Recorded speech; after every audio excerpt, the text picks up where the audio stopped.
I don't dress at all. You can interrogate me with torture, nigga. I won't confess at all. I'll just keep on crying, keep on sobbing. Ask me any question, my head'll keep on bobbing. You think I'm saying yes for the first few seconds, till you realize I'm in my own world, thinking of your girl naked. Fuck you niggas. I'm a federal nightmare. I'm a small motherfucker who ain't scared and who don't fight fair. Shit. So if you wanna make me a motherfucking martyr, do what you gotta do. Bitch nigga starter. Huh. What's happening, Puff? I'll be back to you if JD ain't had enough. Yeah? Jermaine Dupri, king of the pedophiles, if you ask me, baby. Shit. Jermaine Dupri, small as a child. If I was fucking Janet, she'd already have a child. If I was fucking your bitch, she'd have a permanent smile. I'm a real G, nigga. I got permanent style. Shit. I don't fuck with you fuck faces. You grown ass niggas with gap teeth that need braces. Fucking rappers with hairlines. They're gonna fuck with me and try to compare lines. Just meet me somewhere, nigga. Let's compare mine. I mean, let's go somewhere and compare nines. Shit. Fucking with Katt. It ain't my fucking fault you ain't visit the brat. Huh? Nigga, you should visit a Gap. Nah. I'm fucked up for even mentioning that.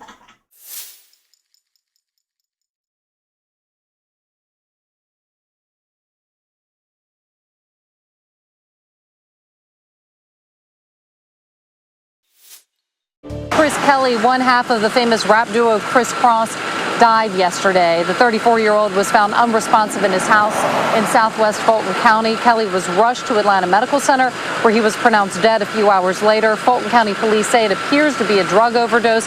An autopsy is scheduled. Criss Cross's most famous song, Jump, was released in 1992.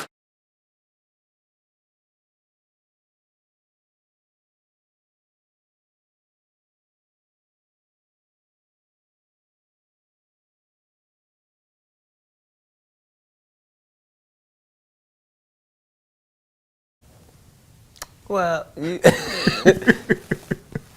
thanks for that softball question. It's two answers. First of all, let's be very, very clear. It is possible that there isn't anything funnier than a guy in a dress. And if that's the case, then it might also be said that there's nothing funnier than a black guy in a dress. Okay, well, I watched all of my friends throughout my entire life be able to dunk a basketball, but not me. So everybody can't do everything. So, you know, some of us make choices. I think it's not a biggest choice for others. I'm saying at the end of the day, Kevin doesn't have to worry about what people are going to say about him wearing a dress because of the long line of dress-wearing people before him. So now we had Big Mama's house 1, 2, and 3. Yeah. I've never seen Medea in a pantsuit. I think she wears dresses. So now I'm saying, why are we picking on poor little Kevin Hart? Because it was his turn next. Okay. Some of us are against the Illuminati, and we are against the Illuminati at our own detriment. When people are against the Illuminati, then they get punched in the face all the time. The press hates them, and nobody likes them. End quote. I mean, we all love Dave Chappelle. Exactly. Dave Chappelle has never been a part of the Illuminati. They don't want him or me or people like us. Yeah. But now it's not necessary for us to stir up that hornet's nest unless we intend to get stung 1,000,000 times. I didn't understand that. They had to sting me 1,000,000 times. Right. I'm still not going to join, but I respect it a little more. All right. How do you handle that? Because they put your name in the press with a lot of rumors and a lot of situations that they try to put on Katt Williams. Do you feel ever the need to, like, I got to go defend this and put out a story about who I am, or do you just let that kind of like roll off your back when Well, people... as you can see, I've let it all go for quite some time, and a lot of that is just based upon the fact that I don't really know how to complain, because all of the people that I ever looked up to had to go through it too. So I know how much they talked about Martin Luther King, and I know what they end up doing to him. I know this same story about Jesus and a few of my uncles. So now I know that if your mouth is really, really big and you try to tell the truth for a living and you like to air people out, hatred is coming your way. I didn't know it was going to be this type of hatred, but you know, I'm concrete in all things because of He who strengthens me. So that doesn't mean I always make the right decisions, but I am going to stand by what I stand for, and I'm only continuing to do it because I was looking for somebody who was doing it instead of me. And I just must have missed them, you know what I mean? So at some point you have to figure out, what example are you trying to be? If it's just going to be you going to make it and live happily ever after and go off into the sunset, then that's what that is. Otherwise, you're on the front line of this battle. And those of us who understand that this is a part of what comes with it. All right, last question. Scary Movie 5, April 12th. Everybody's going to go see that. All right, y'all. What is going on? It's Black Balloon, and I'm coming back with another video, so y'all already know what's going on. Alright, y'all, we're gonna get right into it. Now, this is one of my all-time favorite comedians. Just, you know, all-around funny guy, which I'm pretty sure most of you would agree with. Pretty much most people probably like Katt Williams more than they like Kevin Hart. Me, I kind of, if we're just talking about, you know, funny-wise, I think I'm kind of a fan of both of them, because they have two completely different styles. You know, at least especially when Kevin was first coming up, he was a pretty funny short dude. Well, they're both pretty short, but short dudes are usually pretty funny. But anyways, you know, let's get to why we're here in this video. So this clip, you know, which was pretty popular, it went pretty viral about 9 to 10 years ago, when Katt Williams first voiced all of this stuff about Hollywood and the industry. Now, we know Katt Williams to be very outspoken. We know him to be a very troubled guy with the entire system, the entire industry, or the Illuminati, as people like to call it. We know he's very troubled. He's been arrested probably over 50 times.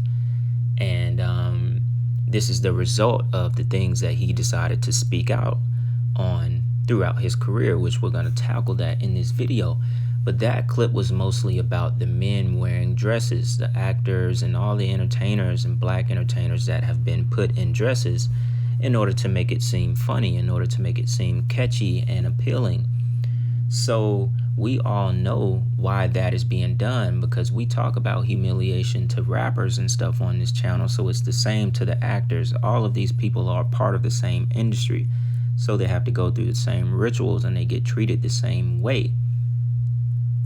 So that's why every, I guess, reputable black actor or really known black actor or comedian, they have all been in some sort of situation like that, where they've been approached to wear a dress or do something that's kind of, it's against their moral code. And we all know that Dave Chappelle, he also went heavy against the dress thing.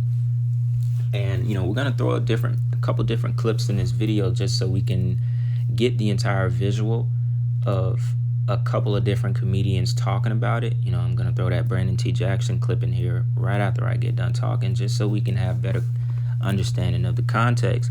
Now, we've talked about it a few times on my old channel when it comes to the black comedians and actors or whatever wearing the dresses. So this is not completely new, but I definitely thought, doing a whole, I guess, expose of Katt Williams, exposing the industry and all that good stuff would be a really dope video, because I never actually did one on him on the last channel. So with that being said, I'm not going to talk too much. We're going to get right back into the next clip, and then I'll come in and do some more talking. Check this out.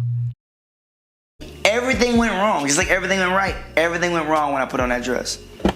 Pre-Big Mamas, to me, I Actually, it's like you have an AD. You're like AD, BC.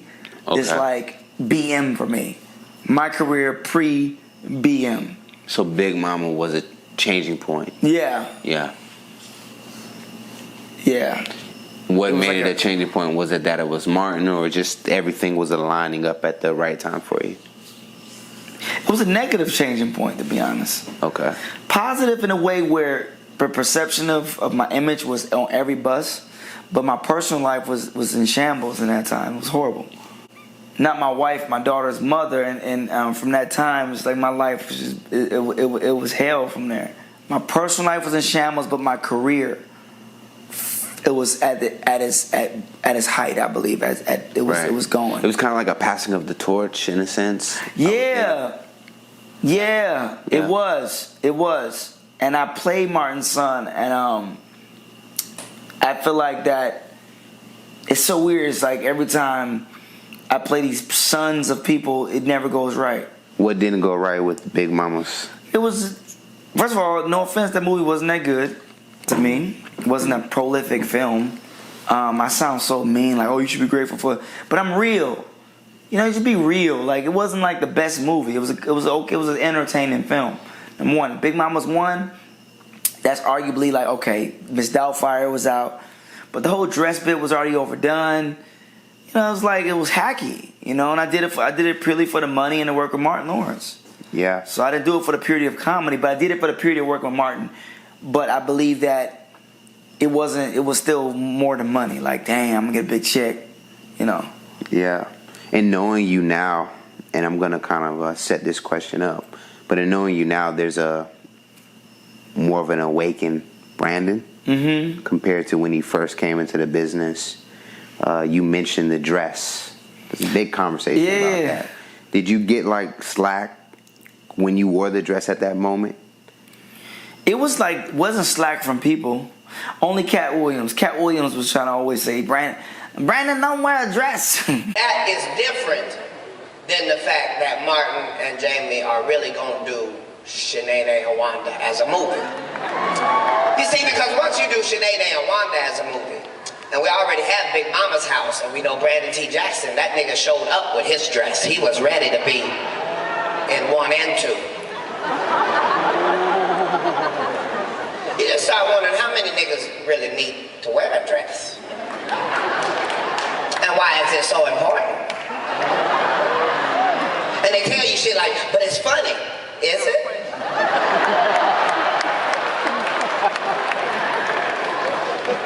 I'm saying I don't have any hatred in my heart for Tyler Perry because he works hard. But he is a drag queen. Let's be very honest. A drag queen is somebody who works in drag. Do you know who Medea is, sir? That's a nigga in that dress, sir. That's not nobody's grandmama. And I pray to him every night. Every night I say, Jesus, if I have strayed from what you wanted me to do, that is not what I had planned for today. That's right. But Lord, if you see Satan, would you tell him I said he ain't shit? Fuck him in his dirty, stank, AIDS-infested asshole, Jesus. Would you tell him that? Would you tell him that when I see him, I spit in his face every time I see him? If he jump in another motherfucker, I want that motherfucker. Satan ain't shit. Atheist ain't shit. Satan ain't shit. Atheist ain't shit. Satan ain't shit. Faison ain't shit. Jamie Foxx ain't shit. He called you, or is this? No, he was saying it in the media, so I thought he was heckling me. He was really trying to help me at the time. I didn't know that. I was immature. Right. I feel like, dang, why I'm trying to make it. Why you bashing me? And then he was trying to warn me, don't get in the dress. So the awakened Brandon, you couldn't pay him $1 trillion to get in the dress. Yeah. Was there like, how did they present that? Well, you knew right away you had to get in the dress. I did the scene on Lottery Ticket. Okay. That scene on Lottery Ticket. After that, they were pushing his dress on me. It was something about that scene that touched a lot of people, and I think I was too real. I think they did the same thing like to Tupac. When you too real, they start looking at you like, hold on. How'd this slip past us? Who's this guy? You know what I mean? And then it's like, you know what? Yeah, he might be a kid. Just put him in a dress. What do you think the dress is about? Is it to tone us down, to tone that realness down? I think the dress, personally, is a thing that is not in our culture to do. And I think everybody will want to put their culture on us. And no, not to hate your culture or your God. Mm-hmm. If your God say you can put on a dress and your culture is normal for you, that you have the right as a human to choose that. But me, for my God and my culture, my ancient culture, we didn't do stuff like that. Yeah. So I was cursed by it.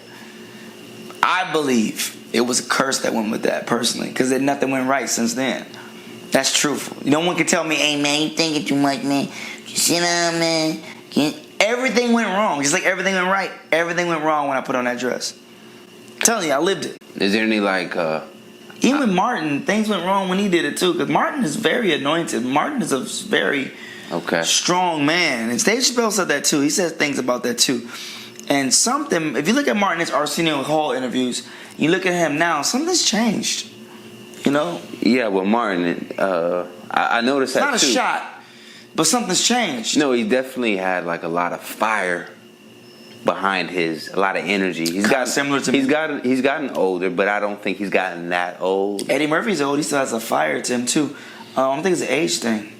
Yeah. I mean, my dad has a fire. He's almost. You think maybe it was more of the business that kind of it took so much out of him? Honestly, I think it's a spiritual thing, but everyone has their own journey.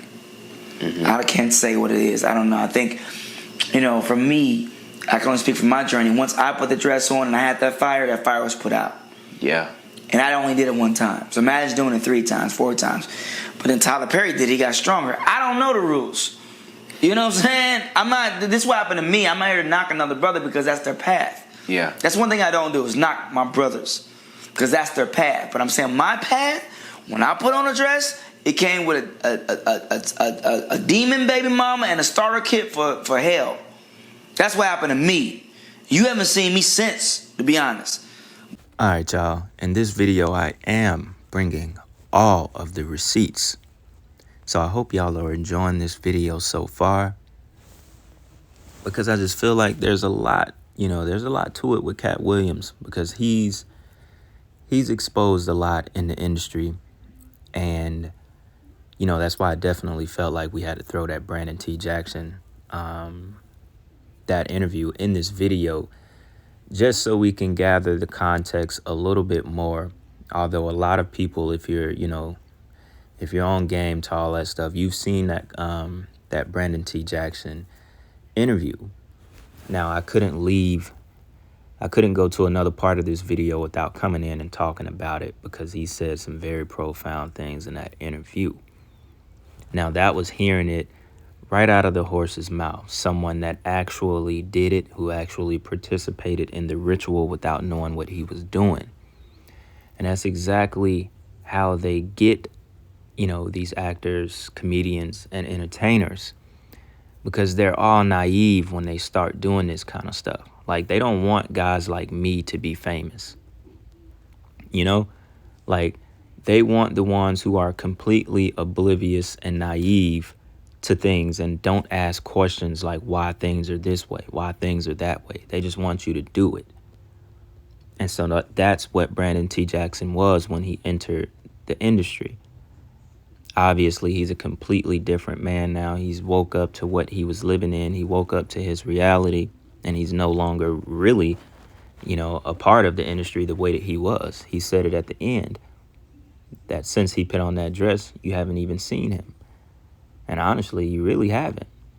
All of his biggest movies was basically when he was a teenager. And all that Percy Jackson and the Lightning Thief, or whatever that movie was called. Ever since he's basically been an adult, a true adult, he hasn't been on the big screen. And he told you right out of his mouth. He said when he put that dress on, everything changed. His life became cursed. Nothing was the same. Because he basically sold his soul for money. And he knows what he did. Which is why he said it changed Martin Lawrence as well. He said, imagine doing that dress ritual 3 to 4 times. He only did it once. And it turned his life the way that it did. Then he flipped and said, Medea is doing it, and it actually made Tyler Perry stronger in a sense. But I guess it would depend on what kind of stronger he's talking about, because he's not talking about spiritually. He's talking about just to the industry. But it only made Tyler Perry become bigger because Tyler Perry kept doing it. Tyler Perry completely sold his soul, and he continues to do the things that goes against his morals. He probably, he's probably so far gone, he doesn't even have that mindset of doing stuff against his morals. It's just what he is. He embodies just doing what he has to do in order to stay where he's at. And it was, I thought that clip we played of Katt Williams at the show exposing Jamie Foxx and talking about Medea, I thought that was super funny, because at the end of the day, it's so much, we're so used to seeing Tyler Perry in the dress. It's like, it's almost like you forgetting that's like he said, that's not anyone's grandma. That is a big man in that dress. And just like he said, it's like, why do so many people need to wear the dress? Why do you want to keep doing it? But we all know what it is, man. We've talked about it plenty of times on this channel. It's simply just humiliation. And it's to make those men feel, like girls, basically. Just like the interview on Comedy Hype asked Brandon T. Jackson. He said, do you think they do it in order to tame that rawness, to tame that toughness? They see a young black man that's, he has fire in him, like he said. He has that umph. He has a soul. He has struggle in him. And then they take them and they put them in a dress and they put them a part of this ritual that's going to strip that fire out of them. It's going to strip their soul out of them. That's what he's talking about. That fire is basically your soul. That fire comes from your soul. And that's why he said after he did that dress, that fire was stripped from him. He's talking about his soul, basically, in a sense. That's what it means. So, me personally doing this video has been, it's been amazing. It's been fun, just going back over this stuff, and it feels so much in line with what I try to teach people and, show on my channel, that I don't know, it just feels good doing this video, so I really feel like you guys are gonna enjoy it. So I just wanted to come in and talk about that part. Didn't want to just leave it open without me doing, my usual talk. So with that being said, we're just going to get to the clip and finish up the video, and I'll come back one last time to wrap everything up. Check this out.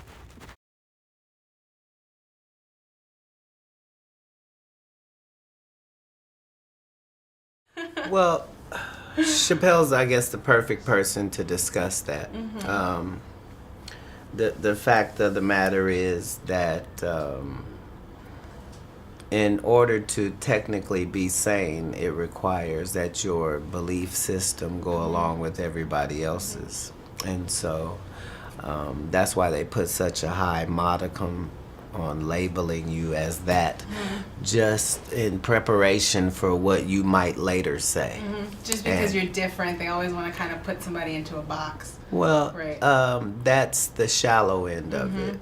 On the deep end of it, they have an idea that there's a Messiah coming and they're not sure who it's going to be. They just know it should stick out. So they look every time something sticks out to make sure that's not it. They have an idea that there's a Messiah coming and they're not sure who it's going to be. They just know it should stick out. So they look every time something sticks out to make sure that's not it. Either way, genius is relative, and it's generally better served once you're gone. Right. So the geniuses that we all agree upon, that's not exactly what they were viewed as at the time. There's no way for the guy outside with a kite with keys on it trying to get struck intentionally by lightning. Yeah. There's no way for him not to be crazy in the current. See, what I'm saying is, in business, nothing is coincidental, or you will be hearing who's losing money. In all of these situations, it's only the artist that's losing. Somebody makes big money. When these rappers get killed, not incidental. Somebody made $100 million and now don't have to talk to that artist or none of their crew, don't have to validate none of their contracts. Now only got to deal with the mama, only got to see her once a year, and it's over. And the money goes up and up and up. So they killed this $20 million guy, but they reaped $60 million in benefits. Wow. And they had some people from your city do it. Wow. And they had some people from your city do it. Wow. I'm saying there's the good side and the bad side of these businesses, and but think about what you just think about what you just said. That's extremely thoughtful and powerful. It could only be what it was if it were those two. Those two, yes. Will Smith and Chris Rock. It could only be what it has been with those two black men. If you put any other names together, the police are out on stage, they've cut to commercial, you didn't see what happened. By the time they come out, people have been removed. It goes on. It's certain ways things are handled when it's not intentional. When things go smoothly, but they seem chaotic, that means there was forethought and a plan. When things go smoothly, but they seem chaotic, that means there was forethought and a plan. Somebody, even if it looks like, Janet Jackson just had a wardrobe malfunction. Yeah, there's no such thing. Correct. I don't care who you blame. I believe that. Somebody benefited. Yeah. So in all of these situations, there's a business involved and there's real money involved, and somebody's benefiting from this thing that looks like, oh, that just happened. Nah, no way. No way. It would be hard for a homeless guy to get into the Hollywood Bowl, let alone a homeless guy be able to rush the stage and actually. When things go smoothly but seem chaotic, that means there was a forethought and a plan. When things go smoothly but seem chaotic, that means there was a forethought and a plan. Now, the reason why I told y'all to listen very closely to these last two clips is because he literally told you, now especially in the last clip, he literally told y'all exactly what I have told y'all 20 plus times on this channel. Y'all have heard me say it, that when things happen out of the blue, when they seem so structured, yet so crazy, because he used the right word. He used, it looks really smooth, but it's also very chaotic. He used the perfect word for it.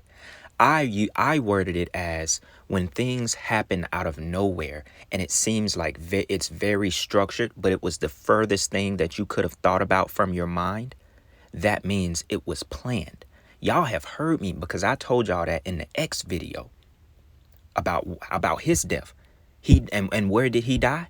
He basically died in his own city by people that was from his own city. Who's the most recent rapper to die in his own city? Jada Youngin. Literally in that little country town in Louisiana, the city that he is from. Where did Dolph die? In his own city.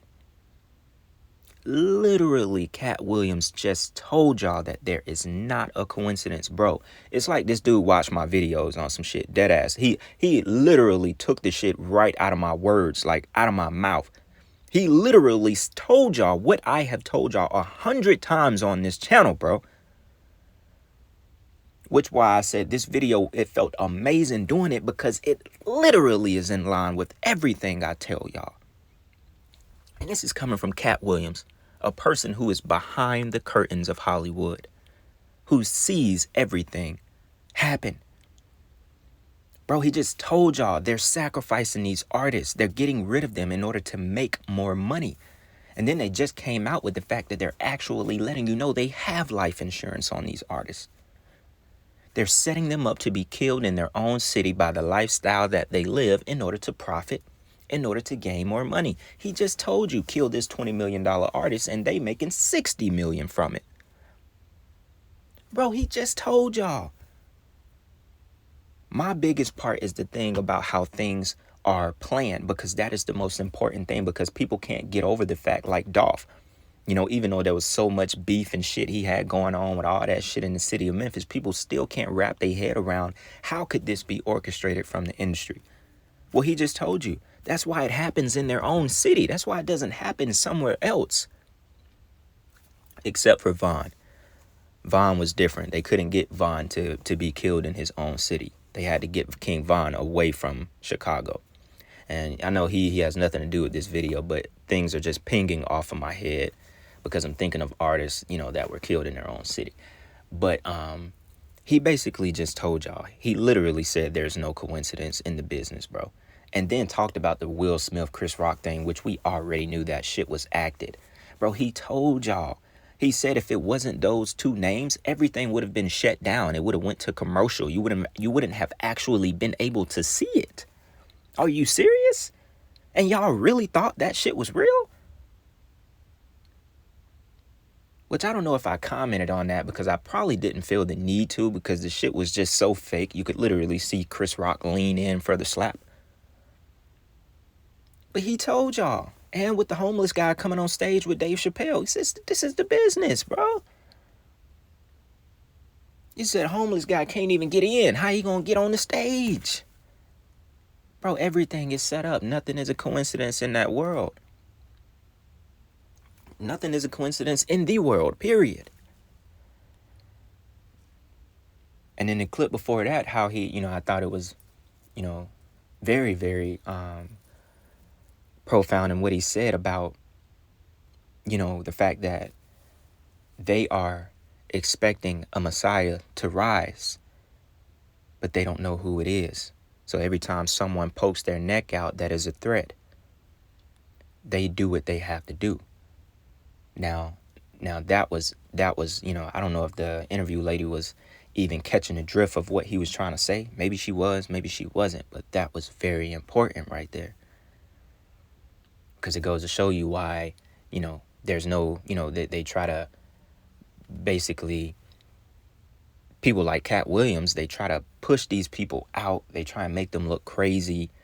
All of this stuff. So you don't agree with, you know, anything that they talk about, because it's not with the narrative. It doesn't go along with everybody else's belief, just as he said. Man. And this last clip, I had actually never seen this clip, which is why it got me hype.